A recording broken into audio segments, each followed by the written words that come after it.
Hi, this is Chris again with Nightfall Audiobooks. This is it. It is finally time to start the Cheerleaders saga. This is 5 books long, and from what I can tell, the first 3 books are average Fear Street novels, and the other 2, Book 4 and Book 5, are super chillers. Of the 5 of these, I own the 4th novel, and I haven't read it because I don't have the previous 3. So I've had this book in my library for probably 20 years, and I haven't read it yet. And I also can't find it right now. I was looking around trying to find this novel, and it's not in my library. It's also late, and I'm tired, so I'm probably just not seeing it. I know the first Cheerleaders book heavily influences Netflix's Fear Street trilogy of movies. We should be paying attention and reading this and including it, so we're going to do it. I am not familiar with this story at all. All I know is that it has some cheerleaders in it. That's it. This is a completely fresh slate for me. So let's get started.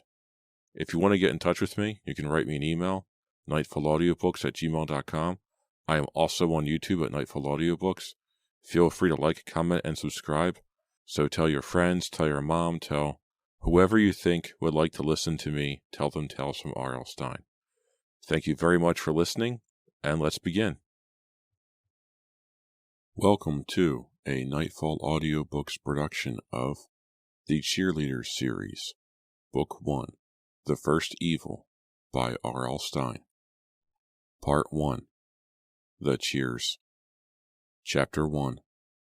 "You are evil," Corky said in a hushed whisper. "You are truly evil." The words made Bobby grin, her green eyes lighting up with pleasure. She gripped the rat tighter around its rib cage. "Where are you going to put it?" Corky asked, still rubbing the sleep from her eyes. The floorboards felt cold beneath her bare feet.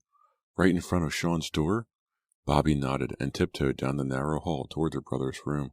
Her blonde hair was still tangled from sleep. Both girls were in long cotton nightshirts. "Sean is terrified of rats," Corky whispered, her eyes on her little brother's door, expecting him to burst out and ruin Bobby's little surprise. "I know," Bobby said with an evil snicker. She carefully set the rat down in the center of the doorway. When Sean came out for breakfast, he'd have to walk right into it. "It looks so real," Corky whispered. "It doesn't look like rubber." The floor creaked noisily and Corky stopped. She set one hand against the peeling wallpaper and leaned on it. "It's the hair that makes it," Bobby replied. Having set down the realistic-looking creature, she and her sister started to back away, their eyes on Sean's closed door. "It's very good rat hair, very authentic." "Girls, what are you doing?" Their mother's voice interrupted them from downstairs, startling them both. "Are you dressed yet? You're going to be late. Come down for breakfast, and make sure Sean is up." "Don't worry," Bobby whispered, grinning at her sister. "Sean will be wide awake real soon." Chuckling about Bobby's little joke, both girls descended the creaking staircase and joined their parents in the kitchen. Mr. Kukorin, their handsome, young-looking father, was already at the table, wiping egg off his chin with a paper napkin. "Yuck, not poached eggs again," Bobby groaned. Mrs. Kukorin turned around, a pale reflection of her vibrant, blonde daughters. She stared at their nightshirts, frowning. "That's how you're going to school?" "Yeah," Bobby answered quickly. "All the girls are wearing nightshirts? It's sort of a trend?" "Why do we have to have poached eggs?" Corky asked, pouring herself a half glass of orange juice. "You need the energy," their mother replied, dumping 2 runny eggs on 2 pieces of toast with a plastic spatula. Mr. Kukorin yawned loudly. "I don't sleep well in this house." "No one does," Corky muttered, taking her place at the breakfast table. "It's the ghosts." "Yeah, this place is definitely haunted," Bobby quickly agreed. "Haunted? That's ridiculous." Mrs. Kukorin set down a plate in front of Bobby, who made a disgusted face. "This girl I met at school, Lisa Bloom, she told me that all the houses on Fear Street are haunted," Corky said, poking her eggs with her fork, watching the yellow run over the toast. "Just because a house is old and creaky, it doesn't mean it's haunted," Mr. Kukorin replied. "I think someone was murdered in my room," Bobby said, glancing across the table at her sister. Bobby was the one with the wild imagination. "Someone keeps whispering to me late at night, whispering and crying." "Probably the wind," their father said, straightening his tie with one hand and taking a sip from his coffee cup with the other. "Yeah, sure, the wind," Bobby said sarcastically. Sitting across from each other, Corky and Bobby looked like twins, even though Bobby was a year older. Both had blonde hair, very light, very fine, which they wore brushed straight to their shoulders, or sometimes in ponytails or single braids. Both had lively green eyes, creamy pale skin, and high cheekbones like models. Bobby was 17, but nearly 2 inches shorter than her younger sister, which annoyed her to no end. Corky, on the other hand, was envious of her sister's figure. Corky was tall but boyish. Sometimes she felt gawky and wished she'd hurry up and fell out. "Well, your brother is certainly not having any trouble sleeping in this house," Mrs. Corcoran said, heading toward the front stairs. "Didn't you wake him up?" They heard a deafening scream, a hideous scream of terror from upstairs. Sean had obviously discovered the rat. "I think he's up," Bobby said dryly. Both girls collapsed in laughter, lowering their heads to the table. "What did you two do?" Mrs. Corcoran demanded. She hurried to the rescue. "We didn't do it. The ghosts did it," Bobby called after her. Mr. Corcoran simply shook his head. He was used to having his daughters play tricks on Sean. They loved to take advantage of their brother's trusting personality. Taking another sip of coffee, Mr. Corcoran sighed, wondering what hideous thing they had just done to make poor Sean scream like that. The girls were still snickering when Sean entered the kitchen, fully dressed in faded jeans and a red Gap t-shirt, swinging the rat by the tail. "It didn't fool me at all," he told his sisters. "You always scream like that when you get up, right?" Bobby teased. "I just did it so you wouldn't be disappointed," Sean said, avoiding their eyes. Mrs. Corcoran followed him into the kitchen and rested her hands on his slender shoulders. "This house is creepy enough," she scolded the girls. "Do we really need rats?" Sean set the rat down on the breakfast table. Mrs. Corcoran quickly grabbed it away. "Not on the table, please. It's not as disgusting as these eggs," Bobby griped. Sean glanced from one plate to another. "Looks like rat puke." "Sean, please," his mother exclaimed. "Another delightful Corcoran family breakfast," their father said, pulling himself up and scraping his chair noisily back along the faded old linoleum. "Have your breakfast," Mrs. Corcoran told the girls, glancing at the clock. "Don't you have cheerleader tryouts this afternoon?" "If they'll let us try out," Corky said glumly. The light in her emerald eyes faded. "The squad is already full. They say they picked everyone last spring, before we moved here." "But you girls are the best," their mother declared, plopping 2 eggs onto a plate for Sean. "You were both all-state back home in Missouri. You practically took your squad to the national championships." "You both stink," Sean said flatly. "No one asked your opinion," Mr. Corcoran told Sean. "Hey, I'm out of here." He gave his wife a quick kiss on the cheek and disappeared out the kitchen door. "Good luck this afternoon, girls," they heard him call from outside. "We'll need it," Corky muttered. "When you jump up, everyone can see your underpants," Sean said nastily. "Sean, eat your eggs," Mrs. Corcoran replied sharply. She pushed the plate closer to him, then glanced down at the girls, concern wrinkling her pale face. "They should let you try out at least, when they see how good you are." "Miss Green said it was up to the girls on the squad," Corky said. "Who's Miss Green? The advisor?" their mother asked, pouring herself a cup of coffee. "Yeah, we met her and we met the squad captain, Jennifer something or other," Bobby said. "She seemed really nice." "So they'll let you try out?" Mrs. Corcoran asked, motioning for Sean to eat faster. "Maybe," Corky said doubtfully. "We'll see after school," Bobby said. She took a final bite of toast, pushed her chair back, and hurried upstairs to get dressed. "You two could put Shadyside High on the map," Mrs. Corcoran yelled after her. Corky laughed.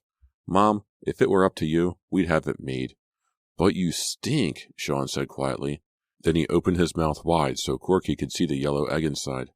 "You're gross," Corky said, frowning. "You stink," he replied. It seemed to be the refrain of the morning. "Knock it off," the mother scolded, rolling her eyes. "Hurry, get dressed. You're all going to be late." Corky took a last sip of orange juice, then headed upstairs, trying to decide what to wear. The kids at Shadyside were a lot more into clothes than her friends back in Missouri. She had the feeling that she'd need some new things, some short skirts, some tights, some leggings. "Oh!" She stopped at the landing and stared up at the hall railing. It took her a while to realize that she was staring at her sister. "Bobby!" she called. Bobby was dangling over the wooden railing, motionless, her arms hanging down. Her eyes were wide open in an unseeing stare, her mouth twisted in a wide O of horror. "Bobby!" Corky repeated, calling in a shrill voice she didn't recognize. "Bobby?" But her sister didn't move. didn't blink, didn't breathe. Chapter 2. Bobby! Her heart in her throat, Corky lurched up the final stairs to her sister. Bobby raised her head, blinked, and an amused smile formed on her face. Gotcha, she said softly. Pushing with both hands against the railing, she raised herself to a standing position. Bobby, you rat, Corky cried, her heart still thudding. You weren't supposed to find me? Bobby said, still grinning delightedly that her little joke had worked so well. Sean was supposed to come upstairs first? Don't ever do that again, Corky cried, giving her sister a playful but hard punch on the shoulder. You know I'm nervous about this house, and trying out for cheerleading and everything. Nervous? Said Bobby, following her sister into the room they shared. Come on, Cork, lighten up. I mean, what's there to be nervous about? Her friends at Shadyside High were always telling Jennifer daily that she looked like the movie star Julia Roberts. In fact, Jennifer did have the actress's large, dark eyes and sensual, full lips. She was also tall and slender and moved with an easy grace. A friendly girl with a soft voice and a high, tinkling laugh, Jennifer had been the popular choice for captain of the Shadyside High Tigers cheerleading squad. She and Kimmy Bass, the squad's energetic assistant captain, had been good friends since elementary school. But Jennifer also got along well with the other cheerleaders. She was so easy to know and to like, and as Kimmy put it, she isn't stuck up about anything. Kimmy buzzed around Jennifer like a frenetic bumblebee. With her round face topped by a mop of crimped black hair, her full cheeks had always seemed to be pink, and her slightly chunky shape, she proved a striking contrast to her friend. Their personalities were quite different, too. While Jennifer was soft-spoken, serene, and graceful, Kimmy was loud, enthusiastic, and so full of energy that she seemed unable to stand still. Standing under the basketball blackboard, Jennifer straightened her t-shirt over her gray sweatpants and waited for the other members of the squad to enter the gym. She glanced up at the big clock next to the scoreboard. 3:20. School had just let out. Time for cheerleading practice to begin. Kimmy was the next to arrive, the swinging double doors banging behind her as she hurried across the gym floor, waving to Jennifer. The bright overhead lights gave Kimmy's face a greenish tinge, Jennifer noticed, and as Kimmy drew closer, Jennifer saw that she had tiny beads of perspiration above her upper lip, a sure sign that Kimmy was worked up about something. Jennifer didn't have to guess what Kimmy was upset about. It had to be the two Kokorin sisters, who, Jennifer noticed, had slipped into the gym and were huddled together on the far side of the floor near a section of wooden bleachers that had been lowered during the last gym class. I just don't think it's right, Kimmy exclaimed, tossing her backpack to the floor, her round cheeks pink with excitement. We already have our squad, Jennifer. We've practiced all summer. They can't just barge in. I don't care who they are. Jennifer closed her eyes briefly. Evidently, Kimmy didn't realize how far her voice could travel in the big empty gym. Or perhaps she didn't care, but she was talking loudly enough for the Kokorin sisters to overhear every word. Shh, Jennifer whispered, gesturing with her eyes to the bleachers. Kimmy turned quickly, following Jennifer's gaze. I don't care, she repeated, just as loudly as before. She shook her mop of hair, as if shaking away Jennifer's warning. We can't let them try out, Jen. We just can't. It isn't fair. The other cheerleaders were filling into the gym now, dropping their books and backpacks beside the wall, greeting one another, leaning against the tile wall to stretch out. Kimmy's friend Deborah Kern entered and gave Kimmy a quick wave. She was followed by Heather Deal and Megan Carbon, who were best friends and always together. Entering last was Veronica Ronnie Mitchell, the only freshman to make the squad. Kimmy, they can hear you, Jennifer repeated, embarrassed. She turned to the bleachers, where the Kokorins were now sitting side by side on the bottom bench, their hands clasped tightly in their laps. You know, they're supposed to be terrific cheerleaders. Says who? Kimmy snapped, crossing her arms in front of her chest. They were all state back in their old hometown, Jennifer told her. And you know that cheerleading competition that's on ESPN every year? Yeah, we watch it together, remember? Kimmy said almost grudgingly. Well, their cheerleading team won it last year. That's how good the Kokorins are. But who cares, Jen? Kimmy cried emotionally, uncrossing her arms and gesturing with her hands. We have a great team, don't we? We work together so well. We've practiced together for so long, and... But maybe they can make our team even better, Jennifer said, refusing to raise her voice. After all, we want the very best girls we can get, don't we? I mean, maybe we could be All-State this year.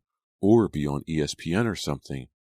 I agree with Kimmy, Deborah broke in, stepping up beside her friend. She was beautiful but cold-looking, with straight blonde hair cut very short and icy blue eyes.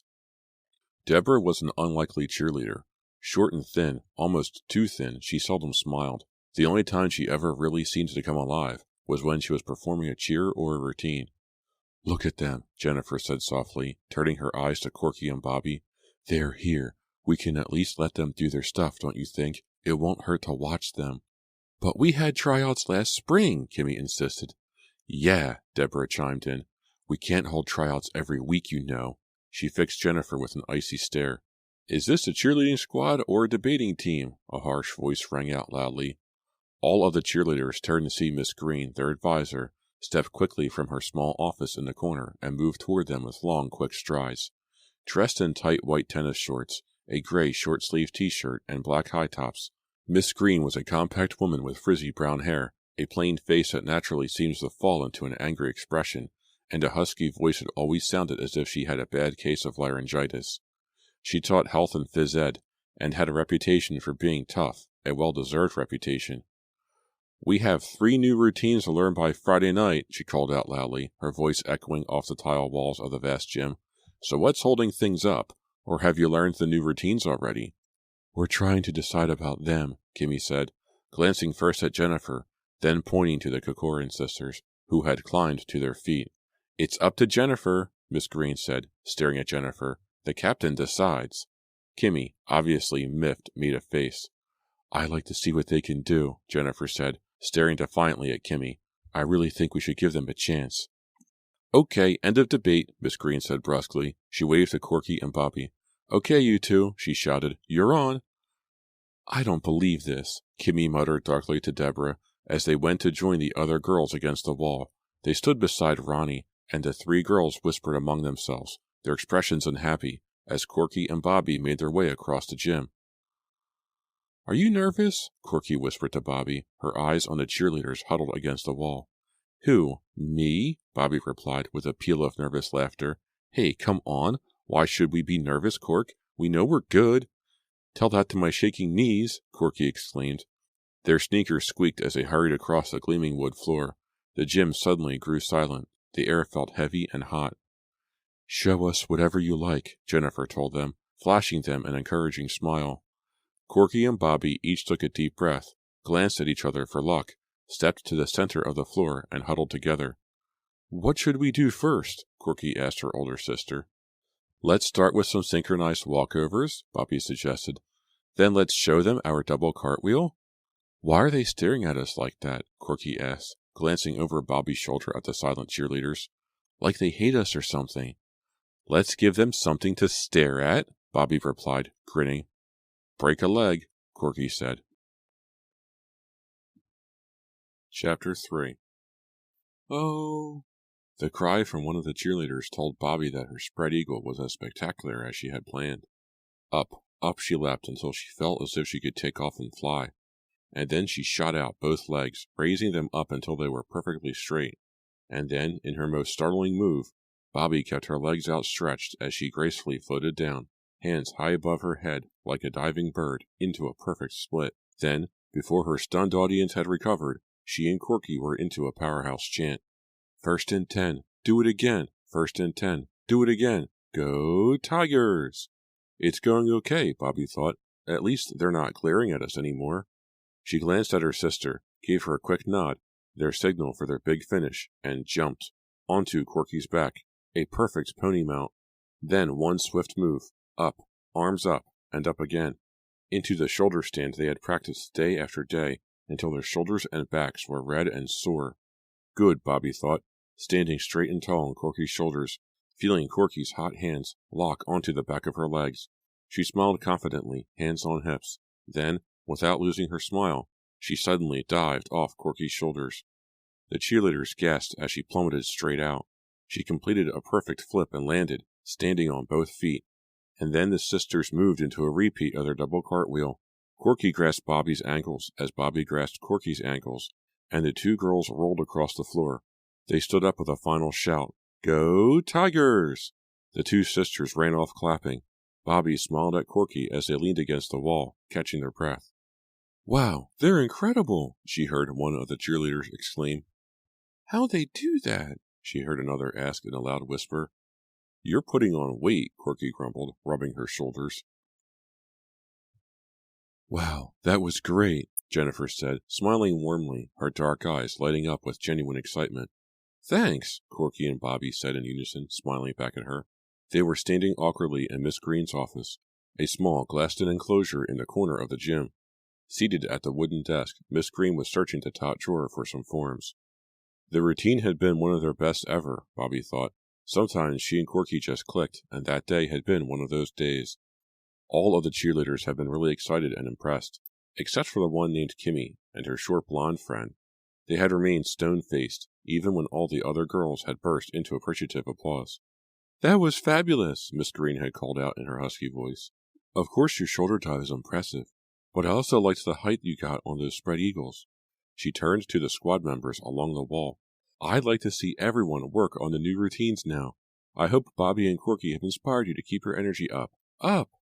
"Let's go," Kimmy had yelled, clapping and running past Corky and Bobby, avoiding their eyes as she led the squad to the center of the floor. As the girls started to chant one of their new cheers, the two sisters had followed Jennifer and Miss Green into the corner office. Jennifer motioned for the sisters to sit down on the folding chairs against the wall. Corky glanced quickly at Bobby as they sat, a questioning glance. "Do you mean we made the squad?" Bobby asked Jennifer. "Ah, here they are," Miss Green interrupted before Jennifer could reply. "You'll need to fill out these forms. This one's a health form," she said, pulling out a green sheet of paper, "and this one is the release form. Your parents have to sign that one." "We made the squad?" Bobby repeated to Jennifer. "Yeah, you were amazing," Jennifer gushed. Then she added, "I used to be the star around here, but no one's going to notice me with you two around." Bobby couldn't decide if she was kidding or not. The girls reacted with embarrassed laughter. "We'll show you how to do the shoulder dismount," Bobby offered.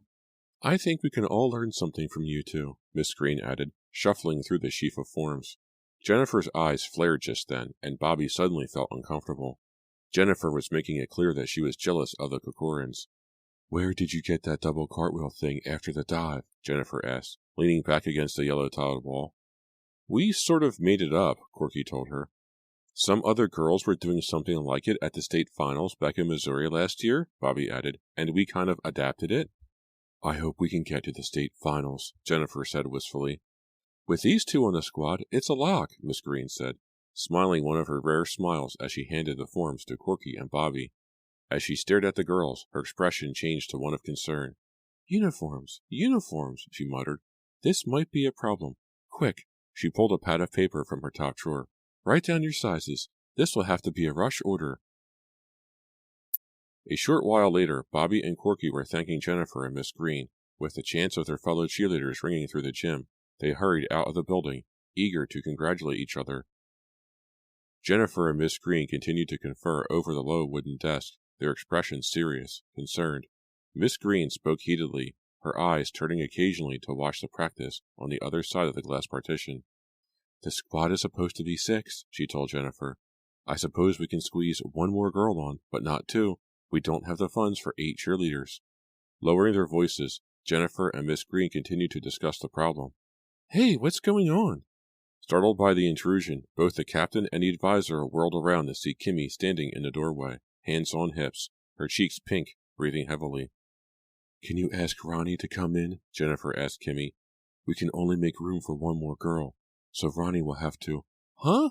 You're putting those sisters on the squad?" Kimmy demanded, her voice rising several octaves. "Of course," Jennifer replied. "You saw how good they were. They're awesome." "But I thought—" Kimmy stopped, letting the news sink in. "We're very lucky they moved to Shadyside," Miss Green added with unusual enthusiasm. "And that means Ronnie's out?" Kimmy asked, her voice revealing her outrage. "She's off the squad? Just like that?" "Kimmy," Jennifer started, but Miss Green took over, climbing to her feet as if prepared to fight. "Ronnie is only a freshman," she said firmly. "She'll be an alternate. She'll practice with the squad, and she'll go on if one of you gets sick or something." "Oh, she'll love that," Kimmy said bitterly. "I really don't think it's fair. I mean—" "Kimmy, you saw how good Bobby and Corky are," Jennifer cried. "We need them. We really do." Kimmy started to reply, thought better of it and uttered a sigh of exasperation. Glaring at Jennifer, she turned away from the office and called to Ronnie. "You wanted to see me?" Ronnie hesitated in the doorway, nervously pushing back her curly red hair with both hands. She had small brown eyes, a tiny round stub of a nose, and a face full of freckles. She almost collapsed when Miss Green told her of her demotion. Angry tears formed in the corners of her eyes, which she quickly wiped away with the backs of her hands. "We really don't have a choice," Jennifer said softly. "Yes, you do," Ronnie snapped back, her dark eyes flashing. "We have to think of what's best for the squad," Miss Green said, twirling a pen nervously between her fingers. "You'll have plenty of opportunity." "Yeah, sure," Ronnie interrupted, and fled toward the locker room. "She feels bad," Jennifer said, staring through the glass as the other girls stopped their practice to watch Ronnie run off. "She'll get over it," Miss Green said flatly. "I'll never forgive them," Ronnie cried. "Never." Kimmy and Deborah huddled around the freshman, trying to ignore the steamy, jungle-like air of the locker room. The other girls had showered and left. These three remained, talking, commiserating with one another, trying to decide what, if anything, they could do. "Those sisters had no right to try out," Kimmy agreed heatedly, putting a comforting hand on Ronnie's shoulder. "Not them," Ronnie insisted angrily. "Jennifer and Miss Green. It was their idea to kick me off." "We should all get together," Deborah said heatedly. "You know, sign a petition or something. I'm sure Megan and Heather would sign it too." She sat down on the bench and began to pull off her sneakers. Kimmy removed a white towel from her locker and mopped her forehead with it. "Wow, do I need a shower." "Yeah, maybe you're right, Deb. If the whole squad protests, if we all stand together, I'll bet we could get them to change their minds." Ronnie groaned and rolled her eyes. "What dream world do you live in?" she muttered. "The Kokorian sisters were all state, remember? Did you see the look on Miss Green's face when they did that shoulder stand and all those double cartwheels?" "She was practically drooling," Deborah said, shaking her head. "She could probably see the championship trophy on her shelf." "But what's Jennifer's problem?" Kimmy demanded, pulling her heavy sweater over her head. "She's your friend," Ronnie said bitterly. "I can't believe her," Deborah added. "Maybe being captain has gone to her head or something. She thinks she's such a big deal." "My parents are going to be very upset," Ronnie said with renewed sadness. "They were more excited about my making the squad than I was, and now—" Kimmy and Deborah continued to comfort Ronnie as they undressed, tossing their clothes onto the benches. They carried their towels over to the concrete floor to the shower room.